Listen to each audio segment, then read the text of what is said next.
Hello everyone, welcome to ACE Online. So, welcome to the economy lecture series, that is chapter 5.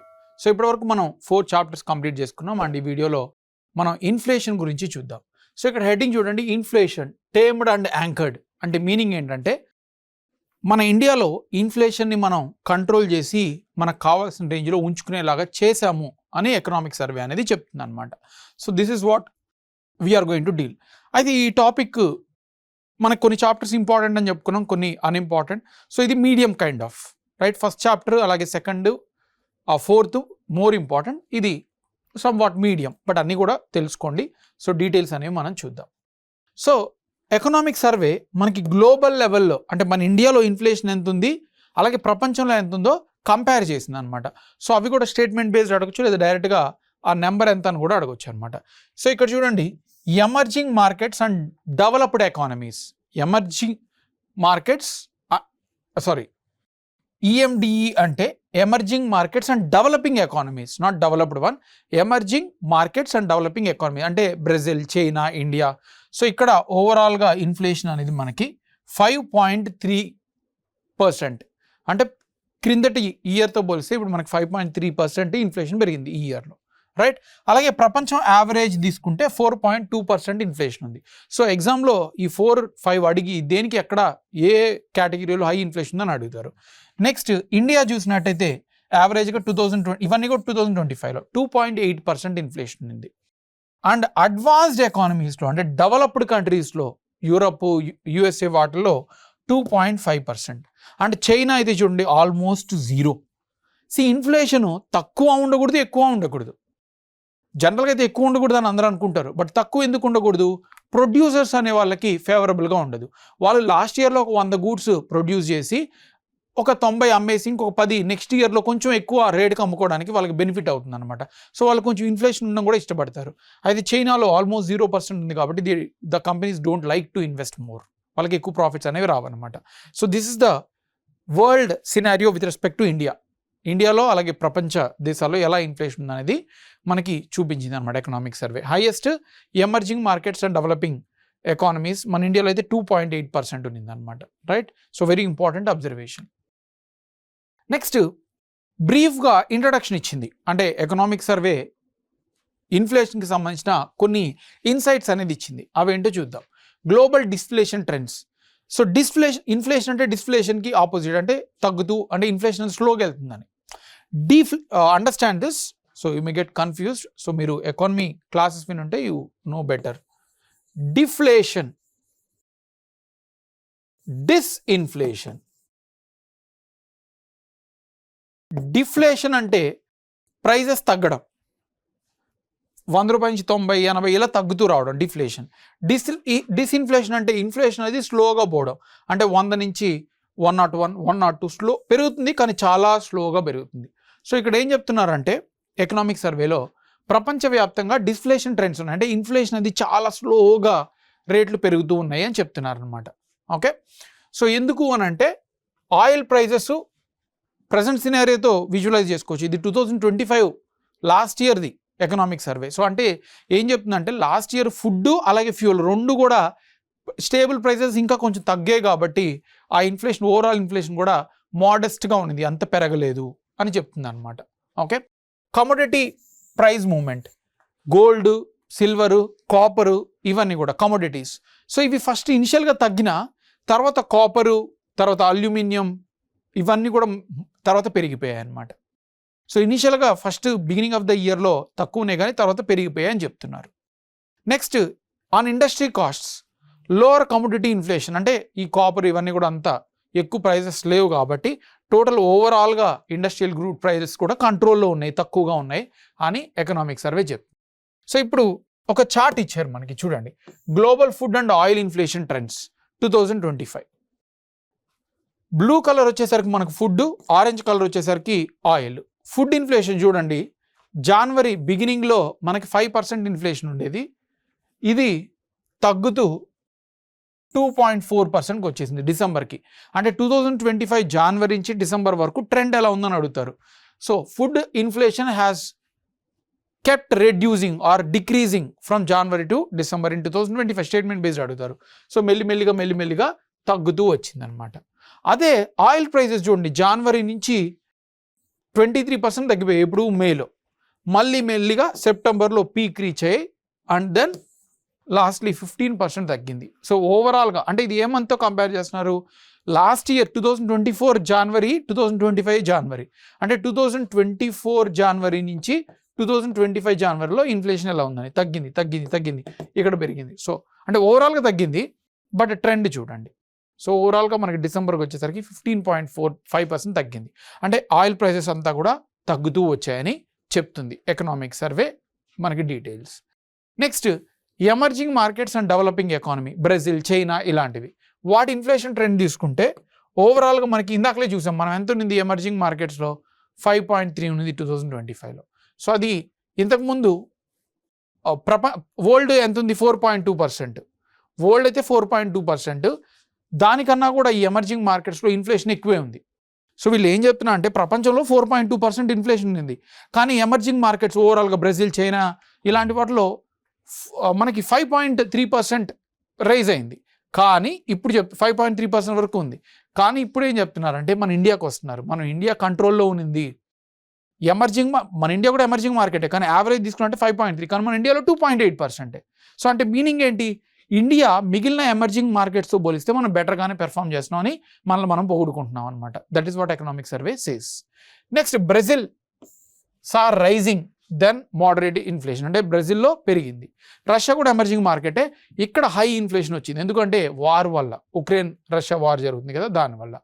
అలాగే south east Asia చూసుకున్నట్టయితే లో imported inflation, అంటే imports oil prices తగ్గిపోవడం వల్ల వాళ్ళు benefit అయ్యారు, ఎక్కువ ఇంపోర్ట్ చేసుకొని వాటి నుంచి గూడ్స్ ప్రొడ్యూస్ చేసుకున్నారు. అదే చైనా అయితే deflation almost zero, negligible. So ఇది ప్రపంచంలో ఎమర్జింగ్ మార్కెట్స్ ట్రెండ్. అదే ఇండియా ఇన్ఫ్లేషన్ అయితే we're performing very better, 1.8% points తగ్గాయి. అంటే మన ఓవరాల్ ఇన్ఫ్లేషన్ అనేది మీరు ఇక్కడ చూడొచ్చు 2.8%. So we're performing better. So advance economies average చెప్పారు, వరల్డ్ యావరేజ్ చెప్పారు, ఎమర్జింగ్ మార్కెట్స్ చెప్పి మన ఇండియా బెటర్గా పెర్ఫామ్ చేస్తుంది అని చెప్తున్నారు అనమాట. Okay. And macro economic stability, so మన ఇండియాలో ఇన్ఫ్లేషన్ కంట్రోల్లోనే ఉంది. ఎప్పుడు 2025, ఇప్పుడు కాదు, ఇప్పుడు కొంచెం ఆయిల్ ప్రైసెస్ పెరిగాయి. సో 2025లో మనం అనుకున్న రేంజ్ 2.6%. ఆర్బీఐ ఇన్ఫ్లేషన్ టార్గెటింగ్ ఎంత పెట్టుకునింది, 4 ± 2, అంటే 2 నుంచి 6% మధ్యలో మనకి ఇన్ఫ్లేషన్ ఉండాలి. ఇప్పుడు ఎంత ఉంది, 2.8% ఉంది. So we're in a targeted range అని చెప్పుకుంటుంది అనమాట. అలాగే గ్లోబల్ రేటింగ్స్ లైక్ S&P వీళ్ళందరూ కూడా ఇండియాలో ఇన్ఫ్లేషన్ కంట్రోల్ ఉంది, వాళ్ళ జీడిపి కూడా బాగానే గ్రో అవుతుంది అని చెప్పడం జరిగింది. సో వీటిని మనకి ఎకనామిక్ సర్వే కోట్ చేసింది. ఇప్పుడు ట్రెండ్స్ చూద్దాం. ఏం ట్రెండ్ ఇది, కీ మెటల్స్ అంటే కాపర్, గోల్డ్, ఇవన్నీ వీటి జనవరి నుంచి డిసెంబర్ వరకు 2025లో ఎలా ఉంది ఆ ట్రెండ్ అనేది. సో ఒక్కొక్క కలర్, ఫస్ట్ ఐరన్ ఓర్ చూడండి, జనవరిలో చాలా తక్కువ ఇన్ఫ్లేషన్ ఉంది, కొంచెం ప్రైస్ అయ్యి మళ్ళీ 2% డిసెంబర్ కల్లా పెరిగింది. సో పాజిటివ్లోకి వెళ్ళింది. ఇంతకు ముందు మంత్స్లో నెగిటివ్లో ఉంది, అంటే ప్రీవియస్ ఇయర్ 2024 జనవరితో పోలిస్తే 2025 జనవరిలో నెగిటివ్కి వెళ్ళింది. సో మెల్లిమెల్లిగా ప్రైజెస్ అనేది పెరుగుతూ వచ్చింది. నెక్స్ట్ అల్యూమినియం చూడండి, 20% పెరిగిపోయింది జనవరిలో, అది మెల్లిగా కంట్రోల్ అయ్యి మనకి 13%కి ఇన్ఫ్లేషన్ వచ్చింది ఇయర్ ఎండ్కి. తర్వాత కాపర్ చూడండి, గ్రీన్ కలరు కాపర్ పెరుగుతూ వెళ్ళిపోయింది, ఎందుకంటే ఎలక్ట్రిక్ వెహికల్స్ వీటిలో అంతా కూడా కాపర్ని ఎక్కువ యూజ్ చేస్తారు కాబట్టి వాటి డిమాండ్ పెరిగిపోవడం వల్ల ప్రైస్ అనేది షూటప్ అయింది. రైట్. సో వీటిని హై టు లో అరేంజ్ చేయమని కూడా అడగొచ్చు. సో హైయెస్ట్ కాపర్ ఉంది, తర్వాత అల్యూమినియం, తర్వాత ఐరన్ ఓర్. అలాగే ఇన్ఫ్లేషన్ డిఫరెన్షియేషన్, అంటే లాస్ట్ ఇయర్తో పోలిస్తే ఈ ఇయర్ ఏమైంది, మన ఇండియాలో నెగిటివ్ అంటే తగ్గింది ఆల్మోస్ట్ 2%. ప్రీవియస్ 2024తో పోలిస్తే 2025లో మనకి ఇన్ఫ్లేషన్ తగ్గింది. స్టేట్మెంట్ అడుగుతారు. Compare to 2024 inflation India has decreased, true, negative. Philippines తగ్గింది, ఫ్రాన్స్ తగ్గింది, ఇవన్నీ తగ్గినవి. అయితే ఎక్కడ పెరిగాయి, జపాన్లో పెరిగింది, Brazil and UK, United Kingdom, ఈ 3 కంట్రీస్లో మనకి ఇన్ఫ్లేషన్ అనేది పెరిగింది అనమాట. ఇది కూడా గుర్తుపెట్టుకోవాలి. నెక్స్ట్ డొమెస్టిక్ ఇన్ఫ్లేషన్, అంటే మన కంట్రీ లోపల ఇన్ఫ్లేషన్ ట్రెండ్ ఎలా ఉంది. ఇన్ఫ్లేషన్ అన్నీ కూడా మనకి 2 వేస్గా క్యాలిక్యులేట్ చేస్తారు, either CPI or WPI. Consumer లెవెల్లో మనం ఇన్ఫ్లేషన్ క్యాలిక్యులేట్ చేస్తే దాన్ని కన్జ్యూమర్ ప్రైస్ ఇండెక్స్ అంటాం. అలా కాకుండా ప్రొడ్యూసర్ ఆర్ హోల్సేల్ లెవెల్లో క్యాలిక్యులేట్ చేస్తే దాన్ని హోల్సేల్ ప్రైస్ ఇండెక్స్ అని అంటాం. సో అదేంటో మనం ఇక్కడ డీటెయిల్స్ చూద్దాం. CPI inflation decline steadily 2023 financial ఇయర్లో 6.7% ఉన్నింది. మన రేంజ్ దాటిపోయింది. 2 to 6 కదా, 6.7 ఉన్నింది. అయితే 2026 ఫినాన్షియల్ ఇయర్ డిసెంబర్ అంటే లాస్ట్ 2025 డిసెంబర్లోకి వచ్చేసరికి సిపిఐ చూడండి 1.7కి పడిపోయింది. సో కంట్రోల్లోకి వచ్చేసి ఇంకా తక్కువ వెళ్ళిపోయింది అనమాట CPI. So sharp fall, inflation అనేది మనకి 4.6% యావరేజ్ 2025లో తగ్గిపోయింది. Right, so that is a positive sign. Next WPI trend చూసుకున్నట్టయితే consistently remained lower than CPI. అంటే సిపిఐ కన్నా డబ్ల్యూపీఐ ఇన్ఫ్లేషన్ అనేది మనకి తగ్గింది అని చెప్తున్నారు. సో కన్సిస్టెంట్గా మనకి సిపిఐ ఇన్ఫ్లేషన్ కన్నా డబ్ల్యూపీఐ ఇన్ఫ్లేషన్ తక్కువలోనే ఉంది అని అంటున్నారు. సో ఇది కూడా ఎగ్జామ్లో అడగవచ్చు. సో అదే ట్రెండ్ మీరు ఇక్కడ చూడొచ్చు. సిపిఐ వచ్చేసరికి ఆరెంజ్, డబ్ల్యూపీఐ వచ్చేసరికి మనకి బ్లూ. సో ఇక్కడ చూడండి సిపిఐ ఇది, డబ్ల్యూపీఐ ఇక్కడ నుంచి మనకి తగ్గుతూ ఉంది. సో 2022-23లో డబ్ల్యూపీఐ అనేది సిపిఐ కన్నా ఎక్కువ ఉంది. స్టేట్మెంట్ బేస్డ్ అడుగుతారు. 2022-23లో మనకి WPI was more than CPI, but after that consistently WPI is lower than CPI, consumer price index. అయితే 2025-26 ఏప్రిల్ డిసెంబర్ కల్లా సిపిఐ పర్సంటేజ్ ఎంత ఉందని అడుగుతారు. 1.7%. అదే డబ్ల్యూపీఐ అయితే 0.04%. ఓకే, సో ఈ నెంబర్ మనకి ఇంపార్టెంట్. డబ్ల్యూపీఐ ఇన్ఫ్లేషన్ 0.04%, సిపిఐ అయితే 1.71%. అదే 2024-25లో అయితే సిపిఐ మనకి 4.63% అండ్ డబ్ల్యూపీఐ 2.27%. సో ఇది మనకి ట్రెండ్ అనమాట. నెక్స్ట్ డిస్ఇన్ఫ్లేషన్. డిస్ఇన్ఫ్లేషన్ అంటే ఏం చెప్పుకున్నాం బిగినింగ్లోనే, ఇన్ఫ్లేషన్ అనేది మెల్లిగా పెరుగుతూ వెళ్ళడం, వెరీ లో అనమాట. సో ఇది ఎప్పుడు స్టార్ట్ అయిందంటే అక్టోబర్ 2024లో స్టార్ట్ అయ్యి మెల్లిగా 0.3%కి 2025లో పడిపోయింది అనమాట. సో ఇంత తగ్గింది. సో మెల్లిగా తగ్గుతూ వచ్చింది. అదే ఫస్ట్ హాఫ్ ఫినాన్షియల్ 2025 అంటే ఫస్ట్ హాఫ్ అంటే 6 months, ఏప్రిల్ నుంచి అప్రాక్సిమేట్లీ సెప్టెంబర్, అక్టోబర్. సో ఇది మనకి హెడ్లైన్ ఇన్ఫ్లేషన్. ఒక కాన్సెప్ట్ ఇక్కడ డిస్కస్ చేయాలి. Headline inflation. హెడ్లైన్ ఇన్ఫ్లేషన్ అంటే inflation of overall goods, overall అన్ని గూడ్స్కి క్యాలిక్యులేట్ చేస్తే. అలా కాకుండా కోర్ ఇన్ఫ్లేషన్ అంటే రెండింటిని తీసేసి క్యాలిక్యులేట్ చేయాలి. దట్ ఈస్ ఫుడ్ అలాగే ఫ్యూయల్. ఈ రెండింటిని తీసేసి ఇన్ఫ్లేషన్ క్యాలిక్యులేట్ చేస్తే దాన్ని కోర్ ఇన్ఫ్లేషన్ అంటాం. అన్నిటిని ఇంక్లూడ్ చేస్తే హెడ్లైన్ ఇన్ఫ్లేషన్ అంటాం. సో హెడ్లైన్ ఇన్ఫ్లేషన్ అనేది యావరేజ్గా 2.2% ఉన్నింది. ఇది లాస్ట్ ఇయర్తో పోలిస్తే మనకి 1.4% పడిపోయింది అనమాట. యావరేజ్ 2.2. సో అయితే ఏప్రిల్లో 3.2% ఉన్నింది ఏప్రిల్ 2025లో. అదే సెప్టెంబర్కి వచ్చేసరికి 1.4%. అవే మీరు గుర్తుపెట్టుకోని అవసరం లేదు, యావరేజ్ ఫస్ట్ హాఫ్ గుర్తుపెట్టుకోండి 2.2%. Food inflation major driver to reduce the prices. Inflation తగ్గిపోవడానికి మెయిన్ కారణం ఏంటంటే ఎగ్జామ్లో అడుగుతారు, what is the main reason for the decrease of prices or decrease of inflation in 2025? That is food inflation. Monsoon మంచి rainfall పడడం వల్ల, మంచి production జరిగి మంచి సప్లై జరగడం వల్ల ప్రైజెస్ అన్నీ కూడా కామ్ అయిపోయాయి, ఫుడ్ ప్రైజెస్. సో దానివల్ల ఓవరాల్ ఇన్ఫ్లేషన్ కూడా తగ్గిందనమాట. సో అదే మనం ఇక్కడ చూడొచ్చు. హెడ్లైన్ ఇన్ఫ్లేషన్ అంటే ఏం చెప్పుకున్నా, ఓవరాల్ ఇన్ఫ్లేషన్. ఓవరాల్ ఇన్ఫ్లేషన్ మనకి ఎంత ఉన్నింది? 1.3% ఉన్నింది హెడ్లైన్ ఇన్ఫ్లేషన్. అదే కోర్ ఇన్ఫ్లేషన్ అంటే ఫ్యూయల్ ప్రైజెస్, ఫుడ్ ఫ్యూయల్ తీసేసేయండి, అప్పుడు ఏమైంది మనకి 4.62%. మనం ఇందాకే చెప్పుకున్నాం కదా, ఫుడ్ ఫ్యూయల్ తగ్గిపోయి, ఫస్ట్ ఫుడ్ తర్వాత ఫ్యూయల్ కూడా తగ్గిపోయాయి. దానివల్ల ఇన్ఫ్లేషన్ ఏమైంది? హెడ్లైన్ ఇన్ఫ్లేషన్ అన్ని కలుపుకోవడం వల్ల తగ్గిపోయింది అనమాట.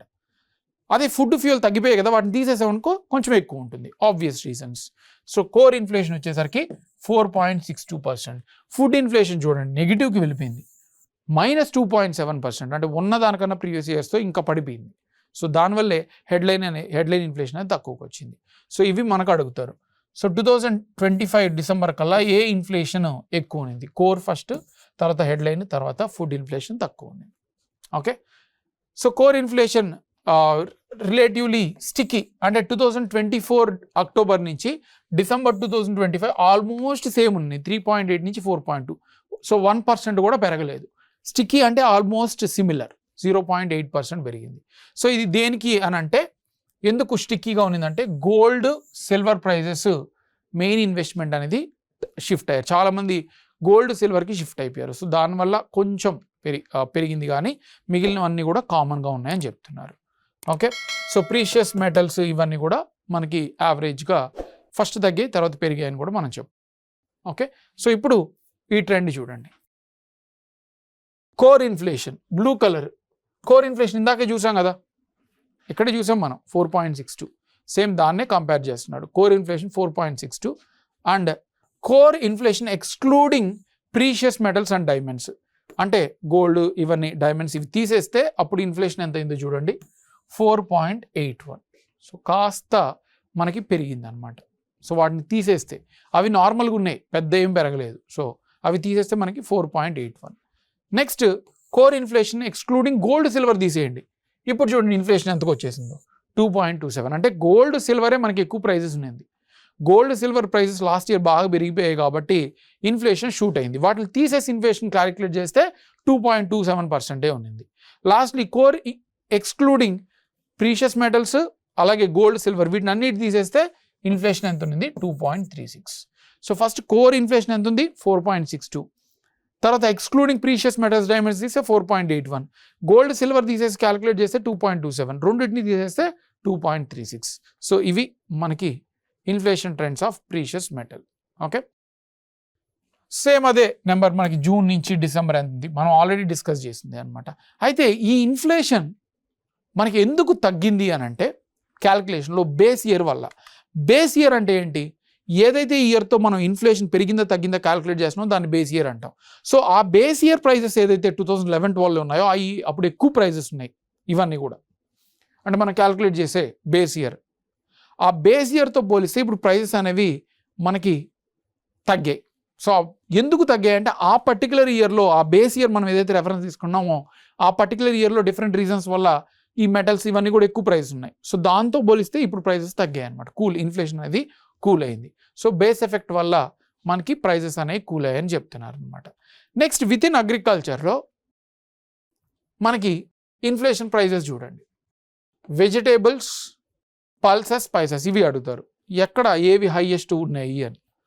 So first blue colour vegetables చూడండి సడన్గా రైజ్ అయింది ఇక్కడ సెప్టెంబర్లో, తర్వాత మళ్ళీ కామ్ డౌన్ అయ్యి సో ఎక్కడ సెటిల్ అయింది, -18.5 అంటే 18% లాస్ట్ ఇయర్ డిసెంబర్తో పోలిస్తే ఈ ఇయర్ డిసెంబర్లో 18% ప్రైజెస్ పడిపోయాయి వెజిటేబుల్స్. అదే పల్సెస్ చూసుకున్నట్టయితే 15% పడిపోయాయి అండ్ స్పైసెస్ చూసుకున్నట్టయితే 2.15. సో లీస్ట్ ఏది పడింది, స్పైసెస్. ఎక్కువ పడిపోయిన ప్రైజెస్ ఏవి, వెజిటేబుల్స్. వీటిలన్నిటి వల్ల ఫుడ్ ఇన్ఫ్లేషన్ అంతా కూడా మనకి డిక్రీజ్ అయిపోయింది అనమాట. అదే మీట్, ఫిష్, ఎగ్ ఇవి చూడండి, బ్లూ కలర్ మీట్, ఫిష్ పెరిగింది. Meat fish 5.12%. అదే ఎగ్ అయితే పెరిగింది మనకి 4.76%. మిల్క్ ప్రోడక్ట్స్ అయితే 2.5. సో హైయెస్ట్ ఇన్ఫ్లేషన్ ఉన్న మీట్, ఫిష్, ఎగ్ వీటిలో ఏది అని అంటే మీట్, ఫిష్ మనకు హైయెస్ట్, తర్వాత ఎగ్, తర్వాత మిల్క్ ప్రోడక్ట్స్. అదే స్పెసిఫికల్గా ఎక్కువ ప్రైస్ ఆనియన్, టమాటో ఇవి ఫ్లక్చువేట్ అవుతుంటాయి కాబట్టి అవి కూడా ఒకసారి ఇచ్చాడు మనకి చూద్దాం. సో టొమాటో చూడండి 14.4% పెరిగింది. టమాటా ప్రైసెస్ పెరిగాయి అంటే లాస్ట్ 2024 డిసెంబర్తో పోలిస్తే 2025 డిసెంబర్లో మనకి 14.4% పెరిగింది టమాటా. నెక్స్ట్ ఆనియన్ చూడండి తగ్గాయి, ఎంత 50% పడిపోయాయి, అప్రాక్సిమేట్లీ 48% పడిపోయాయి ఆనియన్ ప్రైజెస్. ఫార్మర్స్ చాలా స్ట్రగుల్ అయి ఉంటారు. అదే పొటాటో చూడండి గ్రీన్ 34.9% పెరిగిపోయింది. అదే గార్లిక్ అల్లం అయితే మనకి 64% తగ్గిపోయింది. సో ఇవన్నీ తగ్గిపోవడం వల్ల ప్రైజెస్ కూడా మనకి తగ్గిపోయాయి. సో హైయెస్ట్ తగ్గింది ఏది, గార్లిక్, తర్వాత ఆనియన్, తర్వాత పొటాటో, తర్వాత టొమాటో. సో ఏది గ్రో అయింది, ఏ ప్రైజెస్ పెరిగాయి లాస్ట్ ఇయర్తో పోలిస్తే, tomatoes. Next edible oil inflation and basic customs duty imposition. So 6.8% ఉంది మనకి ఏది, ఎడిబుల్ ఆయిల్స్ అంటే which can be eatable, sunflower ఇవన్నీ. వాటి ప్రైసెస్ ఎంత పెరిగాయి అంటే 6.8%. అదే డ్యూటీ మనకి ఎంత పెంచారంటే approximately you can see year almost 10% duty import పెంచారు. అంటే ఏవైతే ఎడిబుల్ ఆయిల్స్ ఫారిన్ కంట్రీస్ నుంచి మన ఇండియాలోకి వస్తున్నాయో వాటి మీద 10% సుంకాలు విధించారనమాట, ట్యాక్సెస్. నెక్స్ట్ అగ్రికల్చర్ యాక్టివిటీ, ఇది ఇంపార్టెంట్ డీటెయిల్స్ అడుగుతారు అగ్రికల్చర్కి సంబంధించినవి. ఫేవరబుల్ మాన్సూన్, దగ్గరగా 30 states, union territories favourable monsoon వచ్చింది. సో మంచిగా అగ్రికల్చర్ గ్రో అయింది. సో దాంట్లో భాగంగానే సిరల్స్ అంటే పప్పు ధాన్యాలు మనకి, నాట్ పప్పు ధాన్యాలు, it's grass family like rice, wheat, barley ఇవి. మనకి టోటల్గా ఎంత ప్రొడక్షన్ ఉందంటే 2024-25లో ఎగ్జామ్లో అడుగుతారు సెరల్స్ ప్రొడక్షన్ టోటల్ ఎంత 3,320 lakh tons ఇంత సెరల్స్ ప్రొడక్షన్ జరిగింది. అదే ఖరీఫ్ ఒక్కటే చూసుకుంటే ఖరీఫ్ మనకి ఎప్పటి నుంచి ఎప్పటి వరకు ఉంటుంది జూన్ జూలై నుంచి సెప్టెంబర్ అక్టోబర్ వరకు ఉంటుంది. ఖరీఫ్ ప్రొడక్షన్ ఒక్కటే చూసుకున్నట్టయితే 1,659 lakh అంటే ఇందులో more than half approximately almost half మనకి ఖరీఫ్ నుంచే వచ్చిందనమాట. సో ఇది ఖరీఫ్ సీజన్ ప్రొడక్షన్, ఇది ఓవరాల్ ప్రొడక్షన్. మీకు దీని నుంచి తీసేసారు అనుకోండి, దీని నుంచి తీసేస్తే మీకు రాబీ వచ్చేస్తుంది, రాబీ అలాగే జియాడ్. నెక్స్ట్ పప్పు ధాన్యాలు చూడండి 257 lakh tons ఇది pulses production 257 lakh tons pulses. అదే ఆయిల్ సీడ్ గ్రోత్ అయితే మనకి 430 lakh tons. సో మీరు ఇవన్నీ గుర్తుపెట్టుకోవాలి, సిరల్స్ ఖరీఫ్ సీజను, తర్వాత పల్సెస్ పప్పు ధాన్యాలు, ఆయిల్ సీడ్స్, ఇది 430 lakh tons. అదే రాబీ సీజన్ అయితే లాస్ట్ రాబీ సీజన్తో పోలిస్తే ఇప్పుడు కవరేజ్ ఏరియా 3.3% పెరిగింది. అంటే 100 hectares ఉంటే ఇప్పుడు 103.3 hectares అవ్వడం. ఈ డీటెయిల్స్ అన్ని కూడా ఎగ్జామ్కి గుర్తుపెట్టుకోవాలి. నెక్స్ట్ పల్సెస్ యాకరేజ్ అంటే పప్పు ధాన్యాలు కూడా కల్టివేషన్ ఏరియా అనేది పెరిగింది 3.8%, లాస్ట్ ఇయర్తో పోలిస్తే 3.8% ఏరియా పెరిగింది. ఆయిల్ సీడ్స్ ఏరియా కూడా 3.5% పెరిగింది. స్పెసిఫికలీ ర్యాప్ సీడ్ మస్టర్డ్ కానీ అలాగే సన్ఫ్లవర్, సాఫ్లవర్, రైట్. సో ఈ ఏరియా పెరిగింది అనమాట. లాస్ట్ ఇయర్తో పోలిస్తే 3.5% ఏరియా కల్టివేషన్ ఏరియా పెరిగింది. And food grain area increase overall, ఇది అడుగుతారు ఎగ్జామ్లో. ఓవరాల్ ఏరియా కవరేజ్ మనకి ఎంత పెరిగిందంటే 3%. సో దీనివల్ల ఫుడ్ సెక్యూరిటీ, ఇన్ఫ్లేషన్ ఇవన్నీ కూడా కంట్రోల్లోకి వచ్చాయి. 3% ఇస్ నాట్ ఎ స్మాల్, 1000 టన్నులు ఇంటూ 3% వేసుకోండి. So it's a huge amount అనమాట. Okay, drivers of core inflation. So core inflation అంటే ఏం చెప్పుకున్నాం మనం, ఫుడ్ ఫ్యూయల్స్ తీసేస్తే మనకేమొస్తుంది, కోర్ ఇన్ఫ్లేషన్ వస్తుంది, లేకపోతే హెడ్లైన్ ఇన్ఫ్లేషన్ వస్తుంది. ఇందులో మెయిన్ వెయిటేజ్ ఎవరికి ఉందంటే క్లాతింగ్, ఫుట్వేర్, హౌసింగ్, అలాగే హెల్త్, ట్రాన్స్పోర్ట్ అండ్ కమ్యూనికేషన్. ఈ 60% టోటల్ సిపిఐ బాస్కెట్లో పార్ట్. సిపిఐ ఇన్ఫ్లేషన్ క్యాలిక్యులేషన్లో 60% ఈ 4 ఉన్నాయి. సో ఇవి మనం తీసుకుంటే మన ఇన్ఫ్లేషన్ బిహేవియర్ అనేది డిసైడ్ చేస్తున్నాయి. సో ఏ 4 మెయిన్గా డామినేట్ చేస్తున్నాయని అడుగుతారు, clothing, footwear, housing, health, transportation and services. So ఇక్కడ ఆ 4 ట్రెండ్ కూడా ఇచ్చారు. ఇక్కడ చూడండి, హౌసింగ్, నెక్స్ట్ ట్రాన్స్పోర్టేషన్ సర్వీసెస్ ఇది పడిపోయింది. తర్వాత నెక్స్ట్ క్లాతింగ్, ఫుట్వేర్ ఇది కూడా 1.5. సో హై మనకేముంది, ఎక్కువ హెల్త్ ఎక్స్పెండిచర్ ఎక్కువ ఉంది. సో ఈ 4 మనకి హై ఇన్ఫ్లేషన్ ఏది ఉన్నది, హెల్త్ ఉన్నది అనమాట, right. Next GDP deflator. GDP deflator అంటే ఏంటి? సో క్లాస్లో మీరు అటెండ్ అయ్యింటే మన క్లాస్లో తెలిసే ఉంటుంది. It is nominal GDP divided by real GDP into 100. Nominal GDP అంటే ఏంటి, GDP calculate the current prices last ఇయర్తో పోలిస్తే. రియల్ జీడిపి అంటే when GDP calculate the base year, అంటే 2011-12తో పోలిస్తే బేస్ ఇయర్. సో ఇది బై ఇది, nominal GDP by real GDP 100 చేసి మనకేమొస్తుంది, ఎంత ప్రైజెస్ వల్ల జీడిపి డిఫ్లేట్ అయిపోయింది, అంటే ఇన్ఫ్లేషన్ వల్ల జీడిపి ఎంత పెరిగిందో చెప్పేదే మనకి జీడిపి డిఫ్లేటర్. జీడిపి దేనివల్ల పెరుగుతుంది, ఎయిదర్ నెంబర్ ఆఫ్ గూడ్స్ లేదా ప్రైజెస్. సో ఈ జీడిపి డిఫ్లేటర్ క్యాల్కులేట్ చేయడం వల్ల ప్రైజెస్ పెరగడం వల్ల మనకి జీడిపి ఎంత పెరుగుతుందో తెలిసిపోతుంది. సో దాన్ని జీడిపి డిఫ్లేటర్ అంటాం అనమాట. సో ఆ జీడిపి డిఫ్లేటర్ చూసినట్టయితే ఎంత దేనికి అని అడుగుతారు. సో ఫస్ట్ మనకు అగ్రికల్చర్ జీడిపి డిఫ్లేటర్ ఎంత 2.17, అంటే బేస్ ఇయర్తో పోలిస్తే 2 పెరిగిపోయాయి, జీడిపి డిఫ్లేటర్ 2 అయింది. అదే సర్వీస్కి అయితే 1.75%, అలాగే ఇండస్ట్రీ అయితే 1.55%, అలాగే మ్యానుఫ్యాక్చరింగ్ అయితే 1.41. నెక్స్ట్ గ్రీన్ ఏంటి, మనకి ratio of manufacturing to service, అంటే మ్యానుఫ్యాక్చరింగ్ సర్వీసెస్ కంపేర్ చేసి 0.85.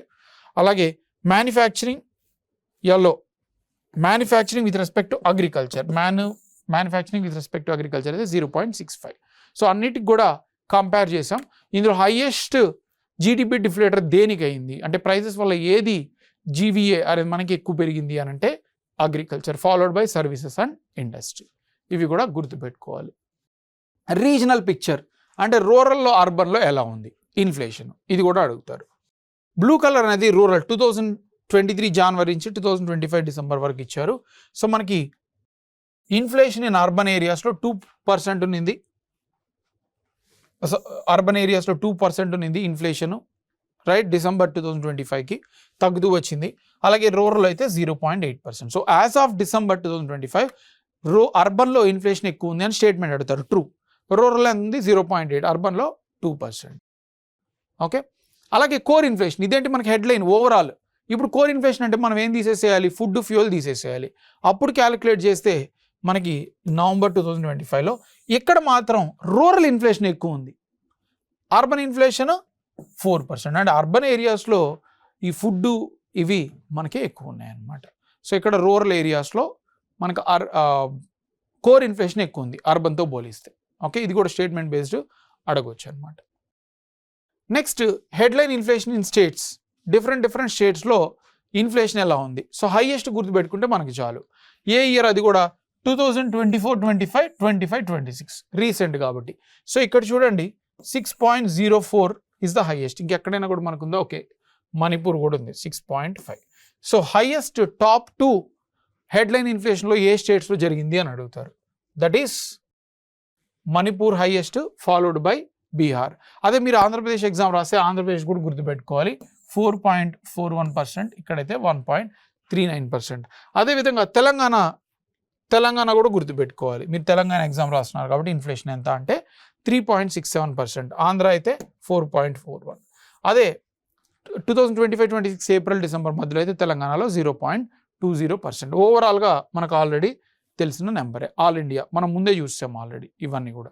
సో ఈ నెంబర్స్ కూడా గుర్తుపెట్టుకోండి. టాప్ 2 ఏమున్నాయి, మణిపూర్, తర్వాత మనకి బీహార్ అండ్ ఆంధ్ర ఈ నెంబర్స్, అలాగే తెలంగాణ ఈ నెంబర్స్. సో ఈ నోట్ చేసుకొని మీరు గుర్తుపెట్టుకునే బాధ్యత మీదే. ఓకే, సో అవి కూడా ఎగ్జామ్లో అడుగుతారు. And state level differential persistent 2014 జనవరి నుంచి 2025 10 years డిఫరెన్స్లో ఎక్కడ పెరిగింది ఎక్కడ తగ్గింది. మనకి తగ్గింది అంటే లోయెస్ట్ డిఫరెన్షియల్ ఎక్కడ జరిగిందంటే ఢిల్లీ. అంటే 2014తో పోలిస్తే అక్కడ ప్రైసెస్ ఇంకా ఇన్ఫ్లేషన్ అనేది తగ్గింది, ప్రైసెస్ కాదు ఇన్ఫ్లేషన్ పర్సంటేజ్ అనేది తగ్గింది, నెగిటివ్లో ఉంది. ఇక్కడ చూడండి 0, ఏ చేంజ్ లేని స్టేట్స్ డామండ్ అయ్యు, ఇన్ఫ్లేషన్ ఆల్మోస్ట్ ఇప్పుడు 0% ఉంది. అదే ఢిల్లీలో అయితే మనకి లీస్ట్ అనమాట తగ్గింది. అండ్ ఎక్కువ ప్రైస్ డిఫరెన్సెస్ పెరిగింది ఎక్కడ అంటే త్రిపుర. ఈ 3 కూడా గుర్తుపెట్టుకోవాలి. త్రిపుర హైయెస్ట్ డిఫరెన్స్ పెరిగిన వాటిల్లో, తగ్గిన వాటిలో ఢిల్లీ అండ్ ఆల్మోస్ట్ సిమిలర్ ఇప్పుడు సేమ్గా ఉన్నది డామండ్ అయ్యు. సో ఇవి కూడా మనకి ఇంపార్టెంట్. సో అవుట్లుక్ ఫైనలీ కొన్ని ప్రొజెక్షన్స్ ఇచ్చారు. సో అవి కూడా మనం చూద్దాం, ఇవి కూడా ఎగ్జామ్లో అడుగుతుంటారు. RBI, IMF, international monetary fund, reserve bank of India inflation అనేది ఈ రేంజ్లోనే ఉంటుందని చెప్పారు, 4+or-2. మన ఆర్బీఐ టార్గెట్ ఇదే కదా, 2 to 6%. ఆర్బీఐ ఏం ప్రొజెక్ట్ చేసిందంటే 2026 ఫినాన్షియల్ ఎండ్ అయ్యేసరికి 2% ఇన్ఫ్లేషన్ ఉంటుంది యావరేజ్. ఇది ఎగ్జామ్లో అడుగుతారు. యావరేజ్ ఇన్ఫ్లేషన్ అనేది 2% ఉంటుంది. ఐఎంఎఫ్ ఏం ప్రొజెక్ట్ చేసిందంటే 2026కి 2.8%, అంటే మనకన్నా వీళ్ళు ఎక్కువ ప్రొజెక్ట్ చేశారు. అదే 2027కి అయితే 4% పెరుగుతాయని ఎస్టిమేట్ చేశారనమాట. Short term forecast, so short టర్మ్లో అయితే మనకి Q1 ఫినాన్షియల్ ఇయర్లో అంటే April 1, 2026 నుంచి ఏప్రిల్, మే, జూన్ వరకు 3.9%, అదే సెకండ్ క్వార్టర్కి అయితే 4%. ఇవేం అడగరు. ఈ 2 పాయింట్స్ గుర్తుపెట్టుకోండి. ఆర్బీఐ ఎంత ఎస్టిమేట్ చేసింది, ఐఎంఎఫ్ ఎంత ఎస్టిమేట్ చేసింది. Agriculture good support, high reserves, so వీటి వల్ల మనం ఫుడ్ ఇన్ఫ్లేషన్ అది కంట్రోల్లోనే ఉండబోతుంది అని చెప్తున్నారు. And government measures, GST rationalise చేశారు, కమోడిటీ ప్రైస్ వీటిలన్నిటి కూడా కంట్రోల్ చేయడం వల్ల inflation again will be under control. And imported inflation అంటే ఏంటి, మనకి ఆయిల్ ప్రైసెస్ కావాలి, ఆయిల్ కొన్ని మనం ఇంపోర్ట్ చేసుకుంటున్నాం, అవి మనం ఇండియాలో ఇంపోర్ట్ చేసుకోవడం వల్ల వాటి మీద ప్రైసెస్ పెరుగుతాయి. అక్కడ పెరిగాయి అంటే ఇక్కడ కూడా పెరుగుతాయి కదా. సో ఇంపోర్ట్ చేసుకున్న గూడ్స్ వల్ల ఇన్ఫ్లేషన్ ఏదైతే పెరుగుతుందో దాన్ని ఇంపోర్టెడ్ ఇన్ఫ్లేషన్ అంటాం. సో ఆ ఇంపోర్టెడ్ ఇన్ఫ్లేషన్ అనేది మనకి మే రైజ్, సో అది పెరిగేదానికి ఛాన్స్ ఉంది అని ఆర్బీఐ అవుట్లుక్ చెప్తుంది. అలాగే గ్లోబల్ కమోడిటీ అవుట్లుక్, ప్రపంచవ్యాప్తంగా కమోడిటీస్, కాపర్, గోల్డ్ ఇవన్నీ కూడా 7% తగ్గబోతున్నాయని ప్రెడిక్ట్ చేశారు. ఎందుకంటే ఆయిల్ ప్రైసెస్ వీటితో క్లాష్ అవుతాయి కాబట్టి, right. Metal price, base metals, copper ఇవన్నీ కూడా స్పెసిఫికల్గా ఇవన్నీ కూడా మోడరేట్గా రైజ్ అవ్వచ్చు ఎందుకు అని అంటే సిల్వర్ ఇవన్నీ కూడా ఎలక్ట్రిక్ వెహికల్స్ డిమాండ్ పెరుగుతుంది, సో దానివల్ల వాటికి కూడా డిమాండ్ పెరగవచ్చు. Precious metals gold and silver ఇవి ఖచ్చితంగా మనకి హై పెరుగుతాయి. స్పెసిఫికలీ గోల్డ్ సిల్వర్లో వాటి ప్రైసెస్ అనేవి పెరుగుతాయని చెప్తున్నారు, ఎందుకంటే వార్స్ జరుగుతున్నాయి కాబట్టి ఎక్కువ మంది గోల్డ్ సిల్వర్లోనే ఇన్వెస్ట్ చేయాలనుకుంటారు. నెక్స్ట్ కోర్ ఇన్ఫ్లేషన్ అంటే ఎక్స్క్లూడింగ్ ఫుడ్ ఫ్యూయల్. సో ఇక్కడ ప్రీషియస్ మెటల్ని కూడా తీసేస్తే మనకి స్లోగానే పెరుగుతుంది, సో ఎక్కువ పెరగదు. ఓవరాల్ అసెస్మెంట్ ఇన్ఫ్లేషన్ అనేది slightly higher in financial year 2027 compare to 26. So ఇయర్తో పోలిస్తే నెక్స్ట్ ఇయర్ ఇన్ఫ్లేషన్ అనేది ఓవరాల్గా పెరగబోతుంది అని ఎస్టిమేట్ చేశారనమాట. So that is about the inflation chapter. So ఏవైతే మనం basic numbers basic trends discuss చేసామో అవన్నీ మీరు గుర్తుపెట్టుకుంటే సరిపోతుంది. So that is about the chapter 5 inflation. See you in the next video. Thank you.